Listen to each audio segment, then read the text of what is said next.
G'day guys, Butcher Jody here, and today I wanted to show you some different methods on Frenching a lamb rack. So we got me, we got Reese, and we got Matt. So we're going to demonstrate a few things. This is the way I do it. So I come down hard along here, in between the scapula and the meat there, as you can see, the end of the scapular bone, we just went before that. I scoop that back meat off, and then along the top of the scapula, just exposing the whole thing, and then straight up underneath, trying to angle that knife to get all that meat off. So that oyster meat, I pull that out, and then I French. So I pull that oyster meat out just so I get a nice even rack, it's flatter.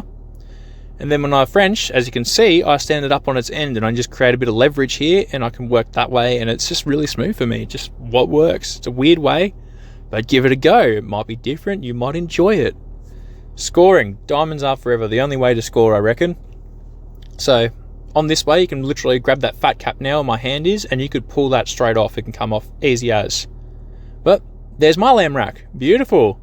Next up we got Matty. Matt's doing the Victorian method, which is what they do pretty much from Victoria, South Australia, Tasmanian butchers. That's sort of how they learnt to do it. So what they do is they pull off all the fat in one go. They leave the rib meat on there, and the scapular meat stays on the fat, which they have to trim up later. Hopefully they remember. Right, then they go down to the rib meat, trimming that off, nice and easy. And then they're Frenching. And he's Frenching the complete opposite way that I do. So he stands it up on its butt, sitting there nice and flat. It's probably the easiest way to French it, I guess. And then from right to left, working away along. Nice and simple. So he dug a bit deep in the middle there, got a bit nervous, a bit of camera shy, but that happens doing this job. And that's that one. So that's the Victorian way, we'll call it. So he's got a bit of a floating rib here. You sort of see how that rib's a bit thick. There's actually half a rib there, so it's like half of the 4/4 rib, which is a pain in the butt. So anyway, we'll trim that off. Reese is next. And what we're doing with Reese is demonstrating like the 1960s, 70s, 80s way of how all the Aussie butchers did their cutlet racks.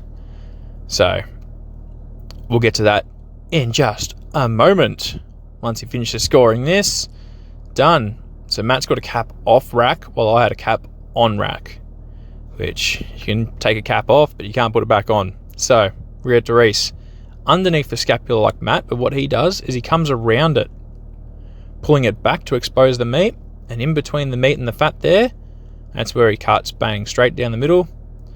And then like what I did, and pull that meat off. There we go.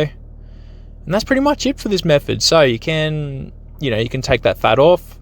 What they did is they didn't take that fat off. They just cut them right now, straight through. They wouldn't French them. But you can French it, obviously. And you can trim that fat off. This is probably the easiest way to do it, I reckon. There's not much knife work involved. But it doesn't look very good. And it's a bit more wasteful, I think. But there's a demonstration. Anyway, thanks for watching, guys. I'll see you in the next video.